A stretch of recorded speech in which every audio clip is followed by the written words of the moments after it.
I'm a mess. Cool. Long time no see. How's life? Oh. Yeah, have you started recording yet? I'm recording, yes. Great. So what started this is that, I mean, I've been cooped up in this house for like days, and I just miss the interaction with people. And I thought, you and I go back years, and I want to just connect with you. I spoke with a couple clients who've been friends for a long time. So just wanted to see how you're doing. And I do have a couple of questions because, we've talked a lot about like remote working and the fact that we both live super far south. Yes. And take the train or drive in traffic for 5 hours to get north.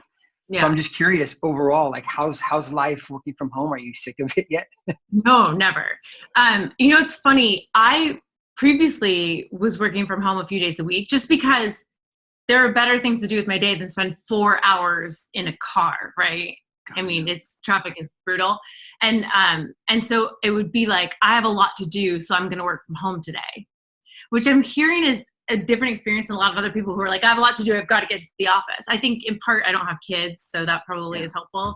But normally my like really heavy workload days where I know I need to just knock out stuff and like be in the zone, I'd work from home on those days because I'm so much more productive. What I'm realizing now is with everybody working from home, and this like desire to make sure that we feel connected, so we're all on Zoom. I feel like a bit less productive.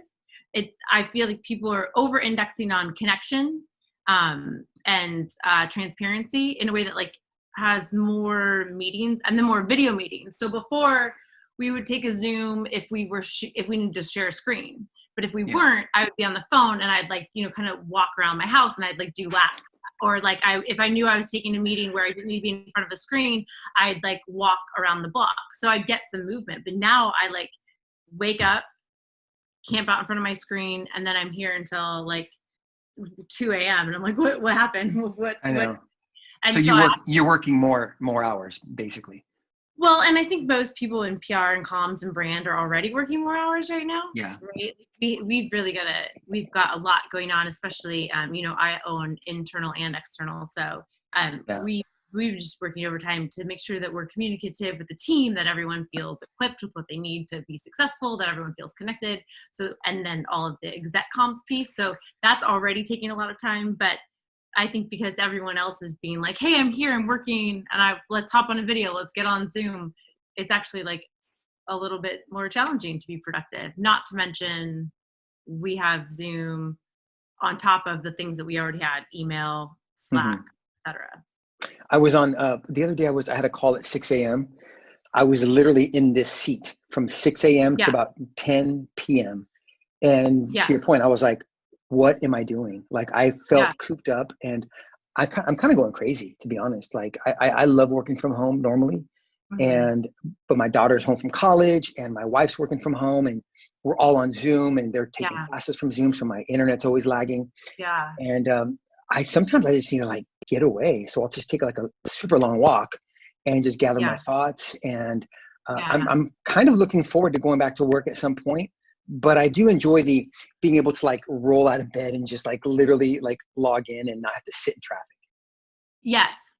So again, that was what I loved about working from home is like, I used to tell people it's not just the commute time that you get back, it's the getting ready time too, right? Like it was like that, like normally I'd be like messy bun, glasses, probably my pajamas that I woke up in. Like, it's like, wake up, drink some water, make some coffee, sit down and go, right? You just, and now because we're on video, and everyone wants to feel like they're getting dressed for work. And if I had an external facing call, maybe I would have like put a little more, but now every day I feel like I'm getting ready for work still.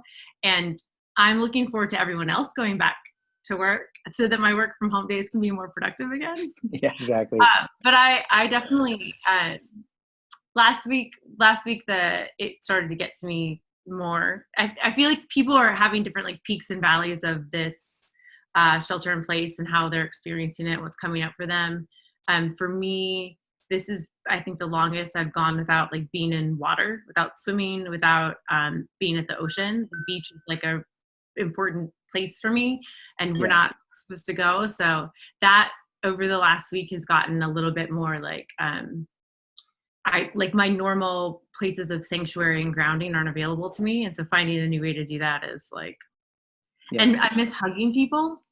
Exactly. Yeah. You How know, is it, how are we going to do that when we go back to, like, is it going to be like, like, how do we, cause some people might not want to hug anymore. yeah, I'm a I hugger. don't, same. My mom lives down the street. Like I walked some flowers over to her for Easter yesterday and I was like, can I get like a little hug? And she's like, it's not a good idea, honey. You know, she's a nurse at a hospital too. So she's, and she's Okay. obviously very careful and has no symptoms or anything, but just to be careful. I'm like, my mom is within like touching distance and I can't hug her. It's like, that stuff is like, it's becoming painful. Yeah. And I actually think when we get back to work, people are going to be just so desperate for connection. I think we might be hugging more than normal. Like I just those uncomfortable, like extra long 30-second hugs. Yeah, the kind where you're like, oh, I did the 3 pats. You're supposed to like go now, but like, you don't. Yeah. I just need to like savor this. Yeah. I don't know.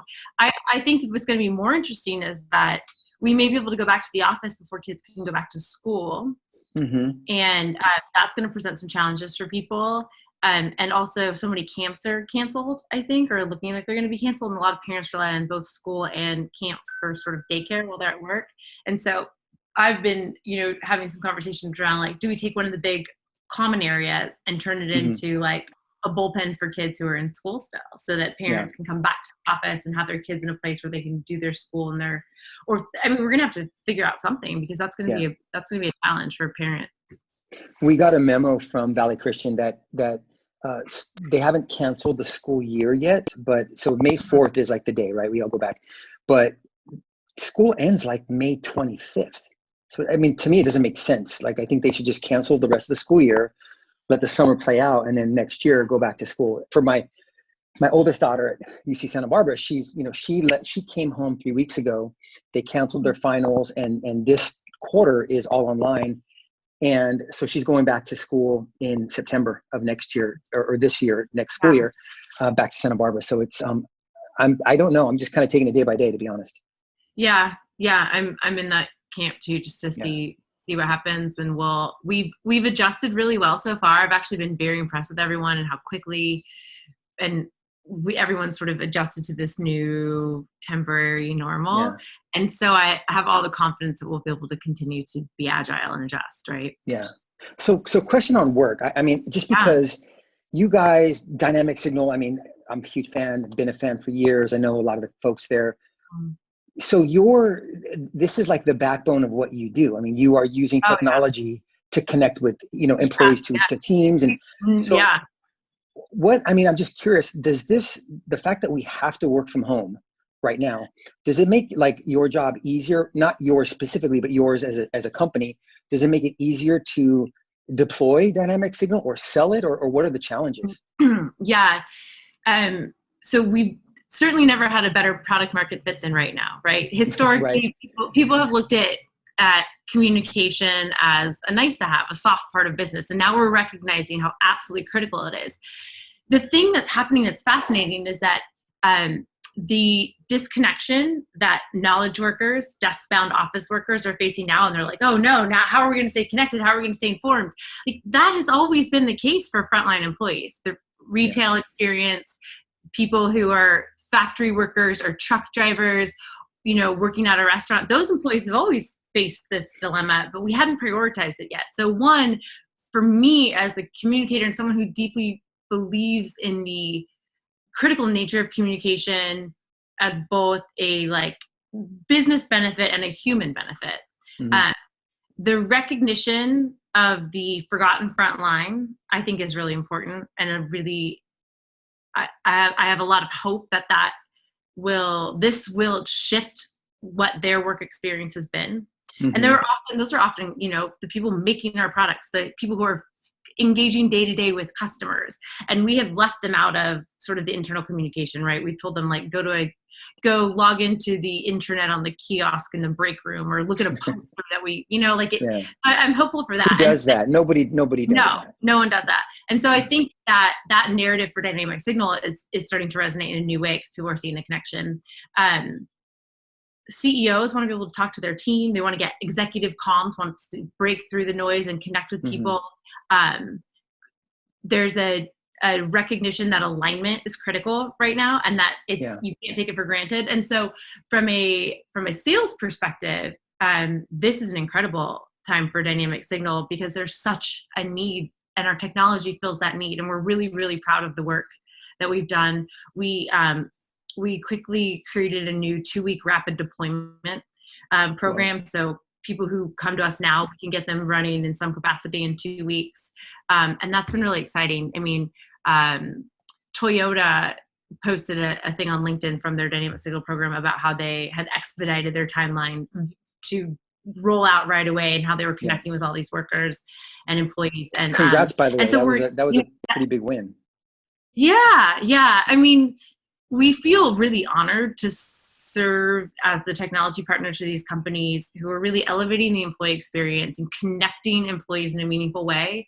You know, when we make people feel valued and seen at work, and when we give them the tools they need and the information they need to do their best work and feel productive and remove any kind of friction, they are able to show up better after work, right? Yeah. You have more energy at the end of the day. You feel proud and excited and connected. You feel like what you did all day mattered.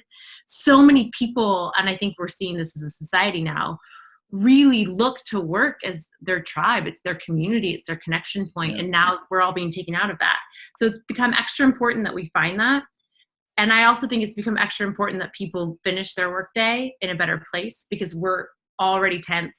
Because working from home is one thing, but working from home with a partner, or who's also working from home with kids who are also working from home, that creates a different kind of tension for people on top of just the anxiety of the unknown. And so I think it's more important than ever. So that's been great from a brand perspective, and I know you can relate to this, from a PR perspective. I have been very, very cautious in how we are conveying the value of our platform. I don't want to seem like we are capitalizing on something. We don't want to seem optimistic, right? And so that's some companies are doing that though. They're really like taking advantage of COVID-19 and trying to up-level their value proposition. Absolutely. And we do have a responsibility to do that, right? We have a business responsibility. That makes sense. But the way that you communicate it and how you do that is really critical. And so for me, in the strategy that I've sort of put into place was, one, on our social channels, we said these channels for the next 2 weeks are going to be dedicated to adding value. So it's not buy our product. It's not like, look at what Dynamic Signal does. It's really like, here are 5 great pieces of information from these people. Check out this like blog post from this company. Really like serving resources. So we quickly ramped up and got a page, a COVID-19 sort of resources page on our website. And so it's all been about like, how can we deliver the most value? How can we bring in the most amount of experts? How can we help people understand how to connect, engage, and really empower their employees right now? And so I think that has been a good way to showcase our value, continue to sell without, brands are always under cancel culture, like scrutiny, right? And in B2B, it's really difficult to continue to build trust and credibility. And the second you erode that, it's like an impossible climb back. And so we just wanted to be really careful that, internally we've been saying like, be the chief value officer for our customers and partners. It's funny because, that back in the day, it was all about empowering employees to not just engage, but also be advocates externally and drive sales, social selling, all that whole marketing stuff.